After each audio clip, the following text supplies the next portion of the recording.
शुक्लाम्बरधरं विष्णुं शशिवर्णं चतुर्भुजम् प्रसन्नवदनं ध्यायेत् सर्वविघ्नोपशान्तये। व्यासं वसिष्ठनप्तारं शक्तेः पौत्रमकल्मषम्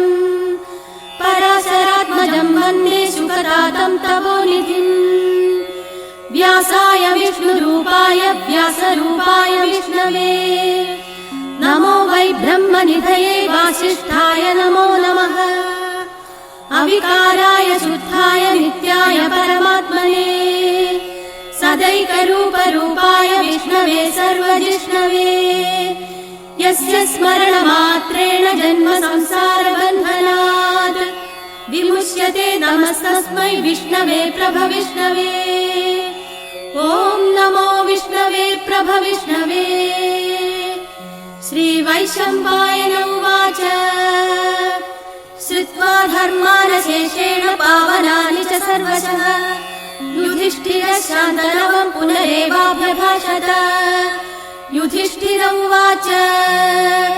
किमेकं दैवतं लोके किं वाप्येकं परायणम् स्तुवन्तर्कं कमर्च्छन्दः प्राप्नुयुर्मानवा शुभम्।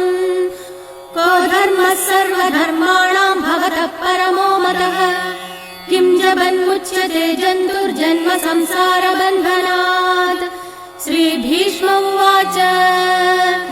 जगत्प्रभुं देवदेवमनन्तं पुरुषोत्तमम् स्तुवन्नाम सहस्रेण पुरुषः सददोत्थितः। तमेव चार्चयन् नित्यं भक्त्या पुरुषमव्ययम् ध्यायन् स्तुवन् नमस्यं च यजमानस्तमेव च। अनादिनिधनं विष्णुं सर्वलोकमहेश्वरम् लोकाध्यक्षं स्तुवन् नित्यं सर्वदुःखादिगो भवेत्। ब्रह्मण्यं सर्वधर्मज्ञं लोकानां कीर्तिवर्धनम् लोकनाथं महद्भूतं सर्वभूतभवोद्भवम्। एष मे सर्वधर्माणां धर्मोऽधिकतमो मतः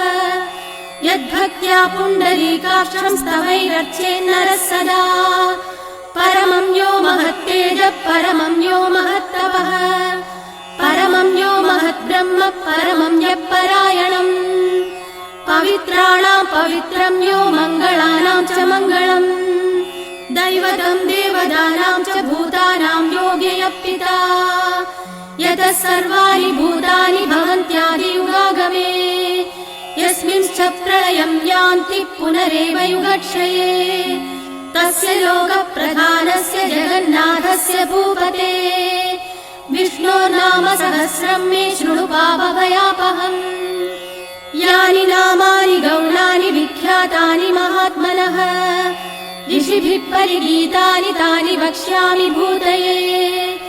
ऋषिर्नाम्नां सहस्रस्य वेदव्यासो महामुनिः छन्दोनुष्टुप् तथा देवो भगवान् देवकीसुतः।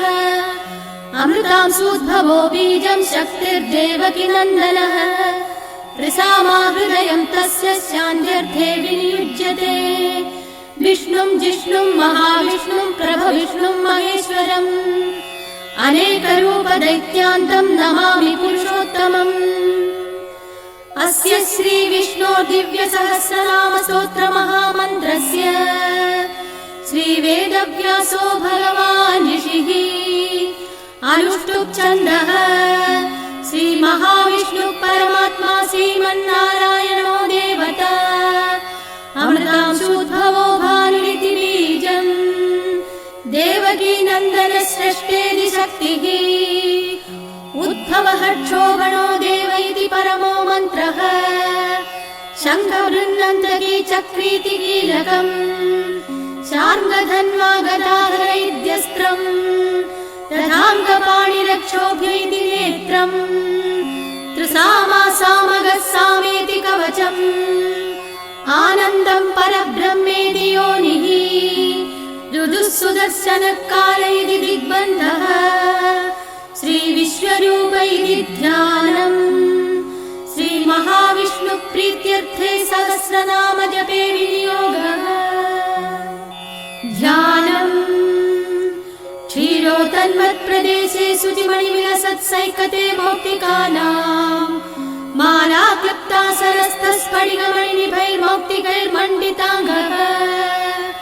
शुभ्रैरभ्रैरधभ्रैरुपरि विरचितैर्मुक्तपीयूषवर्षैः आनन्देन पुनीयादरिनलिनगता शङ्खपाणिर्मुकुन्दः भूपादौ यस्य नाभिर्वियतसुरनिलश्चन्द्रसूर्यौ च नेत्रे कर्णावासा शिरोद्यौर्मुखपपितघनो यस्य वास्तेयमब्धिः अन्दस्तं यस्य विश्वं सुरनरखगो भोगि गन्धर्वदैत्यैः चित्रं रम्यते तं त्रिभुवनवपुषं विष्णुमीशं नमामि। ॐ नमो भगवते वासुदेवाय। शान्ताकारं भुजगशयनं पद्मनाभं सुरेशं विश्वाधारं गगनसदृशं मेघवर्णं शुभांगं लक्ष्मीकान्तं कमलनयनं योगिहृद्यानगम्यं वन्दे विष्णुं भवभयहरं सर्वलोकैकनाथं मेघश्यामं पीतकौशेयवासं श्रीवत्साङ्गं कौस्तुभोद्भासिताङ्गं पुण्योपेतं पुण्डरीकायदाक्षं विष्णुं वन्दे सर्वलोकैकनाथम्। नमः समस्तभूतानामादिभूताय भूभृते अनेकरूपरूपाय विष्णवे प्रभविष्णवे सशङ्खचक्रं सकिरीटकुण्डलं सपीतवस्त्रं सरसीरुहेक्षणम् सहारवक्षस्थलशोभिकौस्तुभं नमामि विष्णुं शिरसा चतुर्भुजम् छायायां पारिजातस्य हेमसिंहासनोपरि आसीनमम्बुधश्याममायताक्षमलङ्कृतम् चन्द्राननं चतुर्बाहुं श्रीवत्साङ्किताक्षसम् रुक्मिणी सत्यभामाभ्यां सहितं कृष्णमाश्रये। ॐ विश्वं विष्णुर्वषट्कारो भूतभव्यभवत्प्रभुः भूतहृद्भावो भूतात्मा भूतभावनः भूतात्मा परमात्मा च मुक्तानां परमागतिः अव्ययपुरुषः साक्षी क्षेत्रज्ञोऽक्षर एव च योगो योगविदां नेता प्रधानपुरुषेश्वरः नारसिंहवपुः श्रीमान् केशवः पुरुषोत्तमः सर्वशिवस्ताणुर्भूतादिर्निधिरव्ययः सम्भवो भावनो भर्ता प्रभवः प्रभुरीश्वरः स्वयंभू शम्भुरादित्यपुष्कराक्षो महास्वरः अनादिनिधनो धाता विधाधाधातुरुत्तमः अप्रमेयो ऋषिकेशः पद्मनाभो मनप्रभुः विश्वकर्मा मनुस्त्वष्टास्तविष्टस्तविरो ध्रुवः अग्राह्यः शाश्वतः कृष्णो लोहिताक्षप्रदर्दनः प्रभूतस्त्रितमुत्थाम पवित्रं मङ्गलं परम् ईशानः प्राणदः प्राणो ज्येष्ठः श्रेष्ठः प्रजापतिः हिरण्यगर्भो भूगर्भो माधवो मधुसूदनः ईश्वरो विक्रमी धन्वी मेधावी विक्रमक्रमः अनुत्तमो दुराधर्षः कृतज्ञः कृतिरात्मवान् सुरेशः शरणं शर्म विश्वरेता प्रजाभवः अहः संवत्सरो व्यालः प्रत्ययः सर्वदर्शनः अजः सर्वेश्वरः सिद्धः सिद्धिः सर्वादिरच्युतः वृषाकपिरमेयात्मा सर्वयोगविनिसृतः वसुर्वसुमना सत्यः समात्मा संविदिः समः अमोघः पुण्डरीकाक्षो वृषकर्मा वृषाकृतिः रुद्रो बहुशिरा बभ्रुर्विश्वयोनिः शुचिश्रवाः अमृतः शाश्वतस्ताणुर्वरारोहो महातपाः सर्वगः सर्वविद्भानुर्विश्वसेनो जनार्दनः वेदो वेदविदव्यङ्गो वेदाङ्गो वेदवित्कविः लोकाध्यक्षः सुराध्यक्षो धर्माध्यक्षः कृताकृतः चतुरात्मा चतुर्व्यूहः चतुर्धंष्टः चतुर्भुजः भ्राजिष्णुर्भोजनं भोक्ता सहिष्णुर्जगदादिजः अनघो विजयो जेता विश्वयोनिः पुनर्वसुः उपेन्द्रो वामनप्रांशुरमोघः शुचिर्जितः अतीन्द्रः सङ्ग्रहः सर्गो धृतात्मा नियमो यमः वेद्यो वैद्यः सदा योगी वीरः माधवो मधुः अतीन्द्रियो महामायो महोत्साहो महाबलः महाबुद्धिर्महावीर्यो महाशक्तिर्महाद्युतिः अनिर्देश्य वपुः श्रीमानमेयात्मा महाधृधृक् महेश्वासो महीभर्ता श्रीनिवासः सतां गतिः अनिरुद्धः सुरानन्दो गोविन्दो गोविदाम्पतिः मरीचिर्दमनोहंसः सुपर्णो भुजगोत्तमः हिरण्यनाभः सुतवाक् पद्मनाभः प्रजापतिः अमृत्युः सर्वभृत्सिंहः सन्धाता सन्धिमान् स्थिरः अजो दुर्मर्षणः शास्ता विसृजात्मा सुरारिः गुरुर्गुरुतमो धामः सत्यः सत्यः पराक्रमः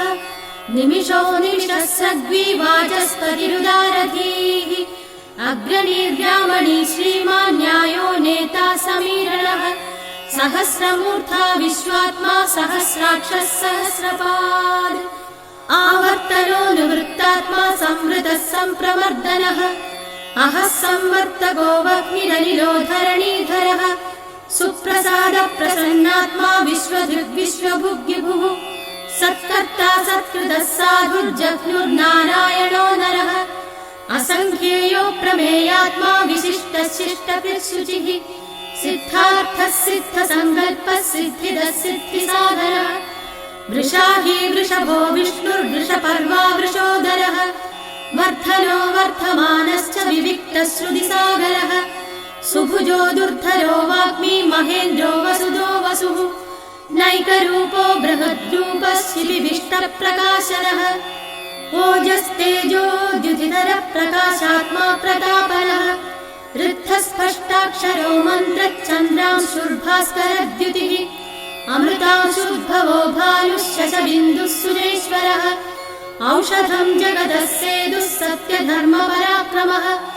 भूतभव्यभवन्नाथः पवनः पावनो नरः कामः कामकृत्कान्तः कामः कामप्रदः प्रभुः युगादिकृद्युगावर्तो नैकमायो महाशनः अदृश्यो व्यक्तरूपश्च सहस्रजिदनन्दजिद् इष्टो विशिष्टः शिष्टेष्टः शिखण्डी नकुशो वृषः क्रोधः क्रोधकृत्कर्ता विश्वबाहुर्महीधरः अच्युतः प्रथितः प्राणः प्राणदो वासवानुजः अपां निधिरधिष्ठानमप्रमत्तः प्रतिष्ठितः स्कन्दः स्कन्दधरो धुर्यो वरदो वायुवाहनः वासुदेवो बृहद्भानुरादिदेवः पुरन्दरः अशोकस्तारणस्तारः शूरः शौर्यजनेश्वरः अनुकूलः सदावर्तः पत्नी पद्मनिभेषणः पद्मनाभोरविन्दाक्षः पद्मगर्भः शरीरभृत्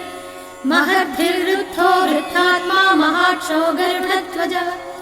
अतुलः शरभो भीमः समयज्ञो हविर्हरिः सर्वलक्षणलक्षण्यो लक्ष्मीवान् समितिञ्जयः विक्षरो रोहितो मार्गो हेतुर्दामोदरः सः महीधरो महाभागो वेगवानमिताशनः उद्भवः क्षोभणो देवः श्रीगर्भः परमेश्वरः करणं कारणं कर्ता विकर्ता गहनो गुहः व्यवसायो व्यवस्थानः संस्थानस्तानदो ध्रुवः परधिः परमस्पष्टस्तुष्टः पुष्टः शुभेक्षणः रामो विरामो विरतो मार्गो नेयो नयोन्नयः वीरः शक्तिमदां श्रेष्ठो धर्मो धर्मविदुत्तमः वैकुण्ठः पुरुषः प्राणः प्राणदः प्रणवप्रभुः हिरण्यगर्भः शत्रुघ्नो व्याप्तो वायुरथोक्षजः ऋतुः सुदर्शनः कालः परमेष्टि परिग्रहः उग्रः संवत्सरो दक्षो विश्रामो विश्वदक्षिणः विस्तारस्तावरस्ताणुः प्रमाणं बीजमव्ययम् अर्थोऽनर्थो महाकोशो महाभोगो महाधनः अनिर्विण्णस्तविष्टो भूर्धर्मयूपो महामखः नक्षत्रनिर्मिर्नक्षत्री क्षमः क्षामः समीहनः यज्ञयुज्यो महेज्यश्च क्रतुः सत्रं सदां गतिः सर्वदर्शी विमुक्तात्मा सर्वज्ञो ज्ञानमुत्तमम् सुव्रतः सुमुखः सूक्ष्मः सुघोषः सुखदः सुहृद् मनोहरो जितक्रोधो वीरबाहुर्विदारणः स्वावनस्ववशो व्यापी नैकात्मा नैककर्मकृत् वत्सरो वत्सलो वत्सी रत्नगर्भो धनेश्वरः धर्मगुप्धर्मकृद्धर्मी सदसक्षरमक्षरम् अविज्ञाता सहस्रांशुर्विधाता कृतलक्षणः गभस्तिनेमिः सत्त्वस्थः सिंहो भूतमहेश्वरः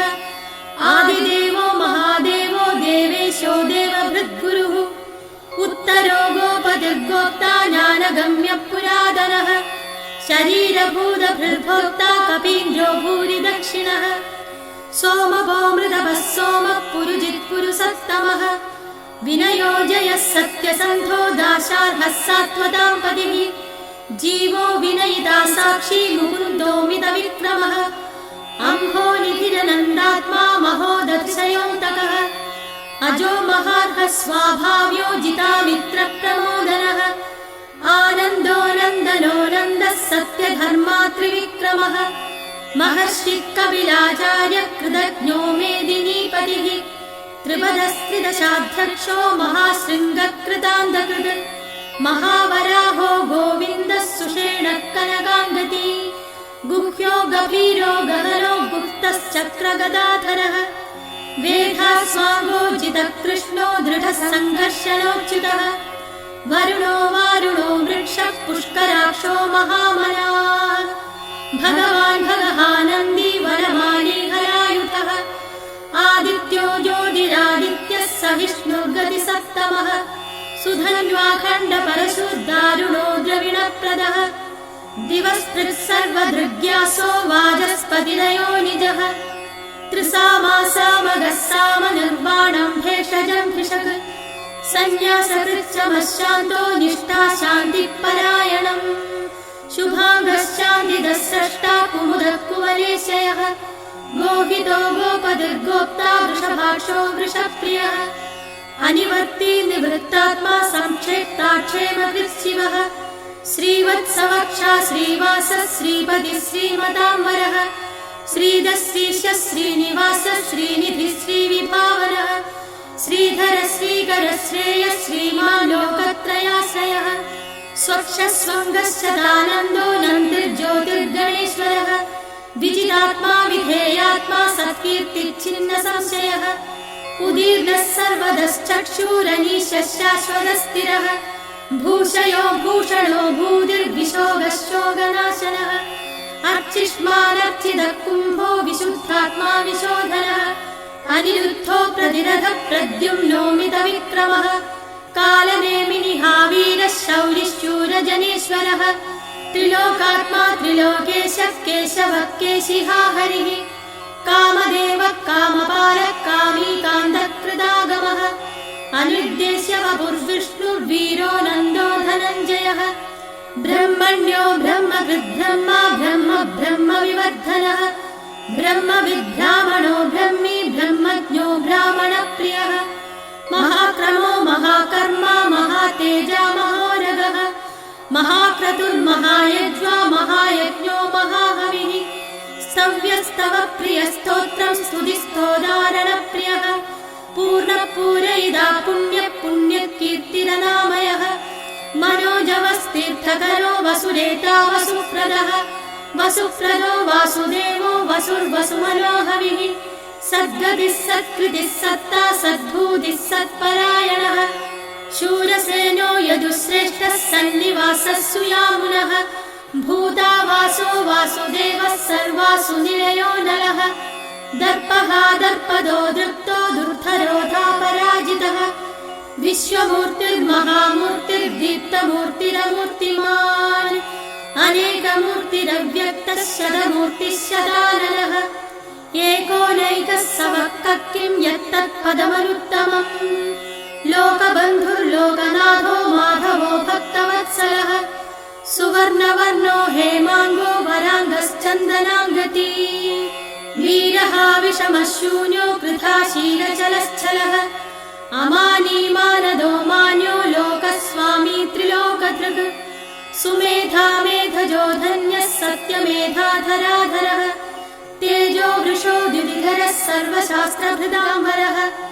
प्रग्रहो निग्रहो व्यग्रो नैकशृङ्गो गदाग्रजः चतुर्मूर्तिश्चतुर्बाहुश्चतुर्व्यूहश्चतुर्गतिः चतुरात्मा चतुर्भावश्चतुर्वेदविदेगपात् समावर्तो निवृत्तात्मा दुर्जयो दुरतिक्रमः दुर्लभो दुर्गमो दुर्गो दुरावासो दुरारिहा शुभाङ्गो लोकसारङ्गः सुतन्दुस्तन्दुवर्धनः इन्द्रकर्मा महाकर्मा कृतकर्मा कृतागमः उद्भवः सुन्दरः सुन्दरो रत्ननाभः सुलोचनः अर्को वाजस्सनः शृङ्गी जयन्तः सर्वविजयी सुवर्णबिन्धुरक्षोभ्यः सर्ववागीश्वरेश्वरः महाह्रदो महागर्तो महाभूतो महानिधिः कुमुदः कुन्दरः कुन्दः पर्जन्यः पावनो निलः अमृताशो मृदवपुः सर्वज्ञः सर्वतोमुखः सुलभः सुव्रतः सिद्धः शत्रुजिच्छत्रुतापनः न्यग्रोधोदुम्बरोश्वर्थश्चाणूरान्ध्रनिषूदनः सहस्रार्चिः सप्तजिह्वः सप्तैधा सप्तवाहनः अमूर्तिरनघोचिन्त्यो भयकृद्भयनाशनः अणुबृहत्कृशस्थूलो गुणभृन्निर्गुणो महान् अधृतस्वधृतस्वास्य प्राग्वंशो वंशवर्धनः भारभृत्कथितो योगी योगीशः सर्वकामदः आश्रमश्रवणक्षामः सुपर्णो वायुवाहनः धनुर्धरो धनुर्वेदो दण्डो दमयिता दमः अपराजितः सर्वसहो नियन्ता नियमो यमः सत्त्ववान् स्वात्विकः सत्यः सत्यधर्मपरायणः अभिप्रायप्रियार्होर्गः प्रियकृत्प्रीतिवर्धनः विहाय सगतिर्ज्योतिः सुरुचिर्कुतभुग्विभुः रविर्विलोचनः सूर्यः सविता रविलोचनः अनन्तो बुधभुग्भोक्ता सुखदो नैकजोऽग्रजः अनिर्विण्णः सदामः श्रीलोकाधिष्ठानमद्भुतः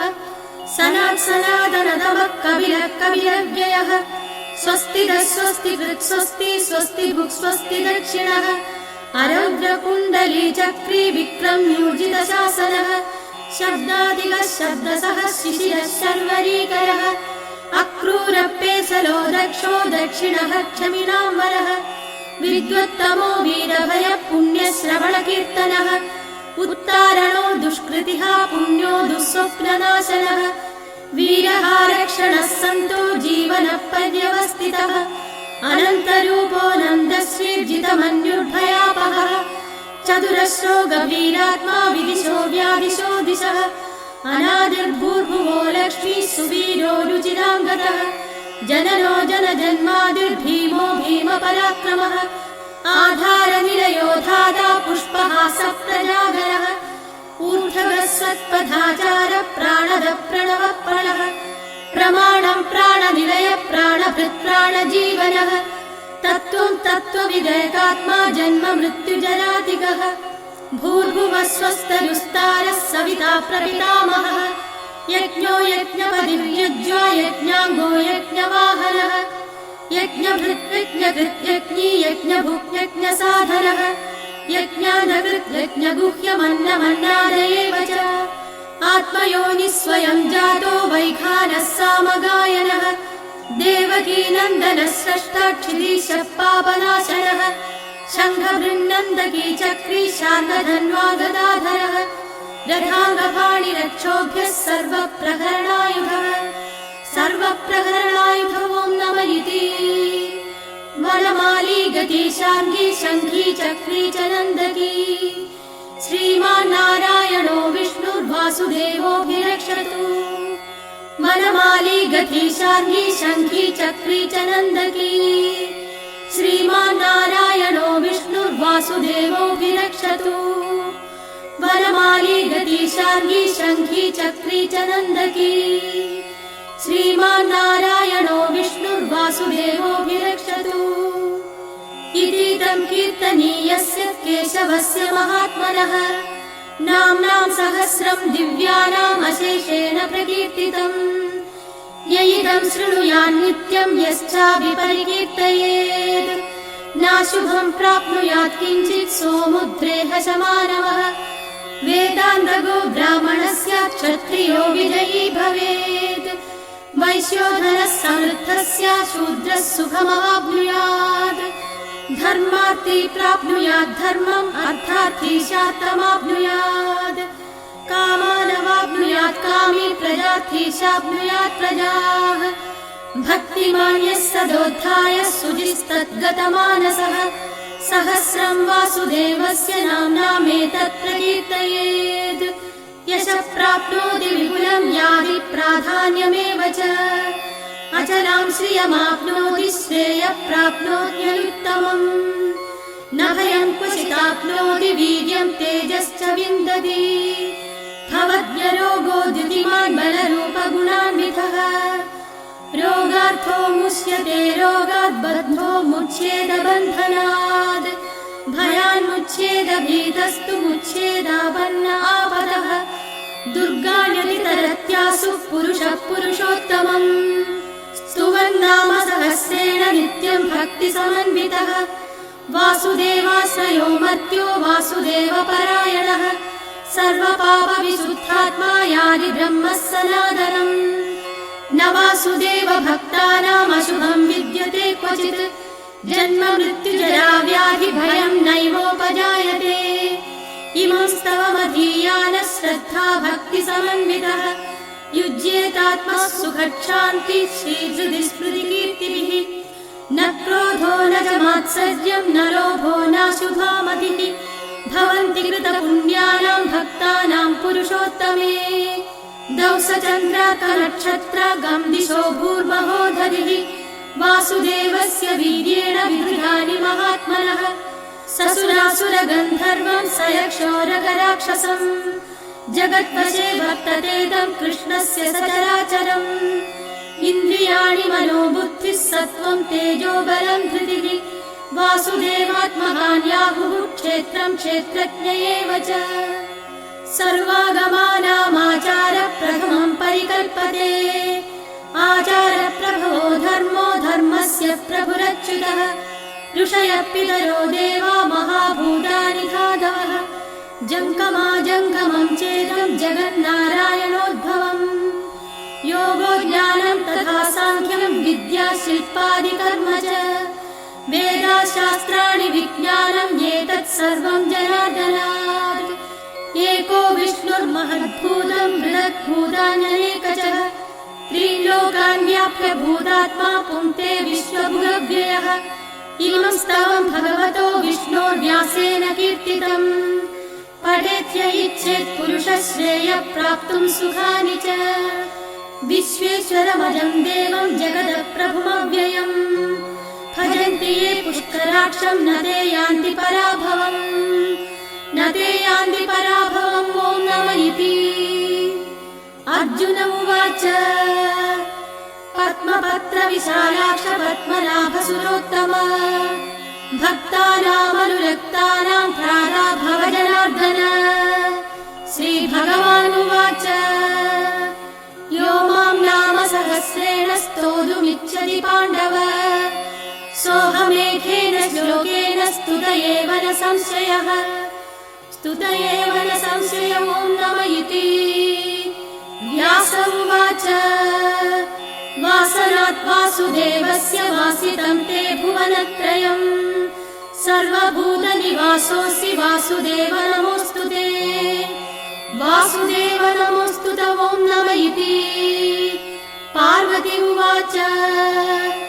केनोपायेन लघुना विष्णोर्नाम सहस्रकम्